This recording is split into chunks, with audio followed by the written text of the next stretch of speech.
Au cours des années 1920 et 1930, l'Europe a été marquée par des transitions politiques tumultueuses et des bouleversements sociaux majeurs.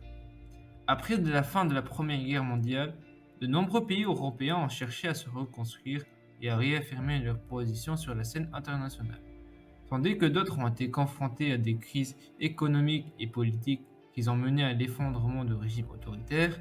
Cette période a vu l'émergence de nouvelles idéologies politiques tels que le fascisme, le nazisme et le communisme, qui ont pris racine dans différents pays européens et ont souvent conduit à des conflits violents.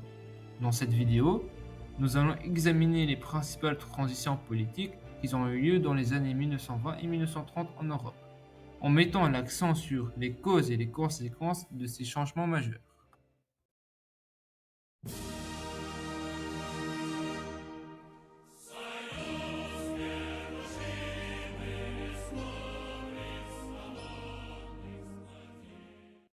La transition politique en Union soviétique a été marquée par une série d'événements qui ont conduit à la consolidation d'un régime totalitaire. La révolution bolchevique de 1917, dirigée par Lénine et les bolcheviks, a mis fin à la monarchie tsariste et a établi un régime communiste en Union soviétique.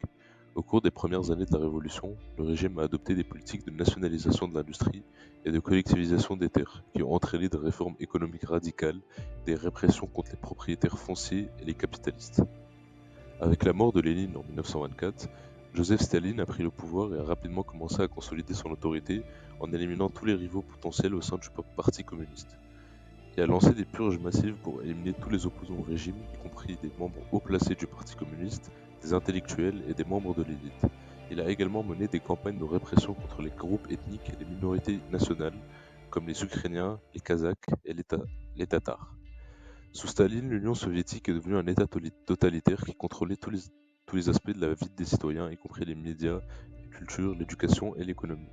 Le culte de la personnalité de Staline était omniprésent et toute forme de dissidence était réprimée de manière brutale. Les camps de travail ou goulags ont été créés pour emprisonner les opposants au régime et les travailleurs forcés ont été utilisés pour construire des projets d'infrastructures majeurs comme le canal de le Belomor-Canal.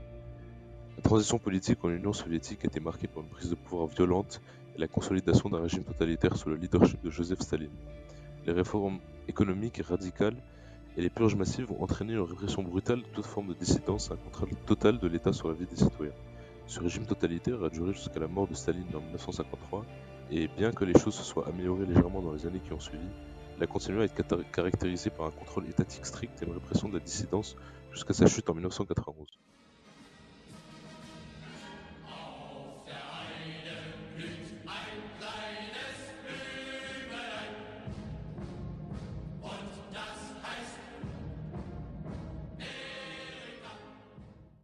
La transition politique en Allemagne au début du XXe siècle a été marquée par une série d'événements qui ont conduit à l'établissement d'un régime totalitaire sous le leadership du parti nazi. Les causes de cette transition sont multiples et complexes, mais certaines des principales causes incluent l'échec de la République de Weimar, la crise économique des années 1930 et la montée du nationalisme et du sentiment antidémocratique en Allemagne. La République de Weimar, qui a succédé à l'Empire allemand après la Première Guerre mondiale, a été caractérisée par une instabilité politique et économique constante. Les années 1920 ont été marquées par une inflation galopante, une crise économique et un chômage élevé qui ont sapé la confiance dans les institutions démocratiques et ont nourri le sentiment de frustration et de colère parmi la population allemande. La crise économique des années 1930, qui a été aggravée par la Grande Dépression, a accentué cette frustration et cette colère. Les Allemands ont été particulièrement touchés par la crise économique car leur économie était très dépendante des exportations et les mesures protectionnistes adoptées par les autres pays qui ont réduit les débouchés par les produits allemands. Cette crise économique a conduit à un chômage massif et à une pauvreté croissante qui ont été exploitées par les dirigeants nazis pour inciter les Allemands à se tourner vers eux pour des solutions. En parallèle, le nationalisme et le sentiment antidémocratique ont également augmenté en Allemagne. Les Allemands se sentaient humiliés par les conditions imposées par le traité de Versailles qui a mis fin à la Première Guerre mondiale et ils ont été en colère contre les élites politiques et économiques qui, selon eux, les avaient trahis. Les dirigeants nazis dirigés par Adolf Hitler ont su exploiter ces sentiments en promettant de restaurer la grandeur de l'Allemagne et en accusant les juifs, les communistes et les étrangers de tous les maux de l'Allemagne. En résumé, la transition politique en Allemagne qui a mené au régime totalitaire nazi a été causée par un certain nombre de facteurs, notamment l'échec de la République de Weimar, la crise économique des années 1930 et la montée du nationalisme et du sentiment antidémocratique en Allemagne. Les conséquences de cette transition ont été dévastatrices, car elle a conduit à l'établissement d'un régime totalitaire qui a mené à la Seconde Guerre mondiale.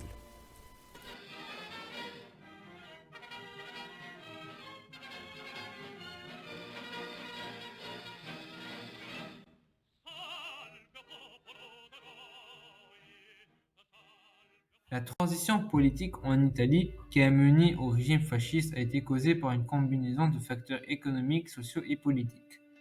Au début du XXe siècle, l'Italie était encore un pays largement rural et sous-industrialisé, avec une grande population de paysans pauvres et un niveau élevé de chômage.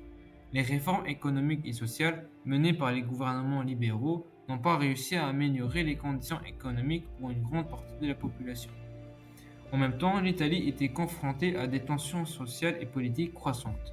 Les syndicats et les partis socialistes et communistes avaient gagné en influence, tandis que les partis conservateurs et libéraux étaient de plus en plus divisés.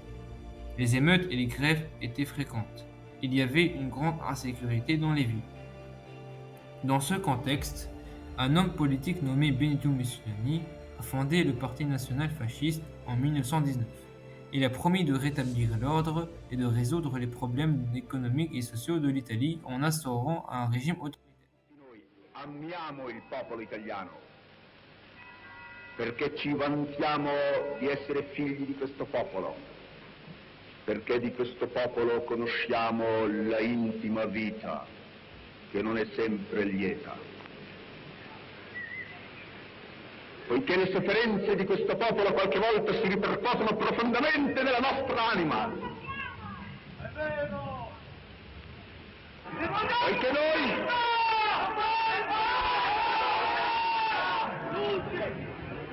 avete ragione.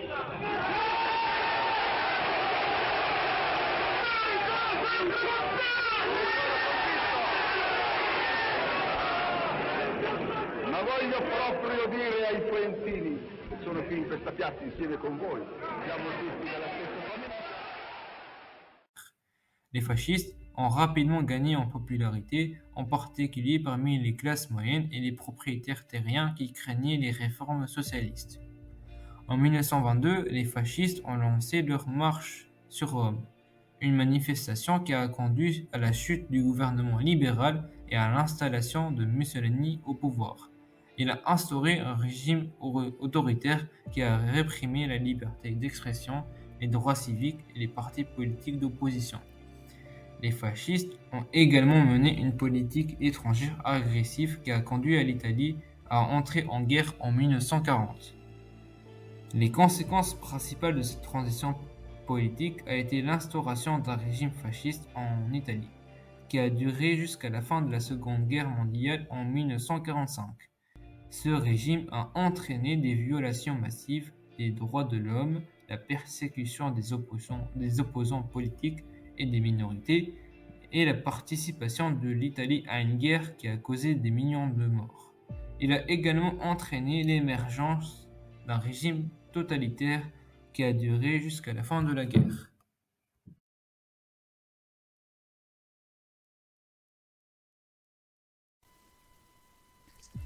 En conclusion, les transitions politiques qui ont eu lieu en Europe dans les années 1920 et 1930 ont eu un impact profond sur le continent et ont façonné le monde moderne tel que nous le connaissons aujourd'hui. L'Allemagne, l'Italie et l'Union soviétique sont des exemples emblématiques de la manière dont des régimes politiques radicalement différents peuvent émerger en réponse aux crises économiques et politiques de l'époque.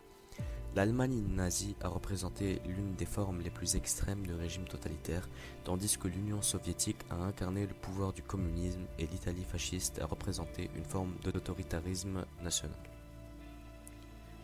Ces régimes ont également conduit à des conséquences désastreuses pour l'Europe et le monde, avec la montée de la Seconde Guerre mondiale et la division de l'Europe pendant la guerre froide. Cependant, ces transitions ont également ouvert la voie à de nouvelles opportunités à des réformes politiques, économiques et sociales qui ont conduit à la prospérité et à la paix en Europe.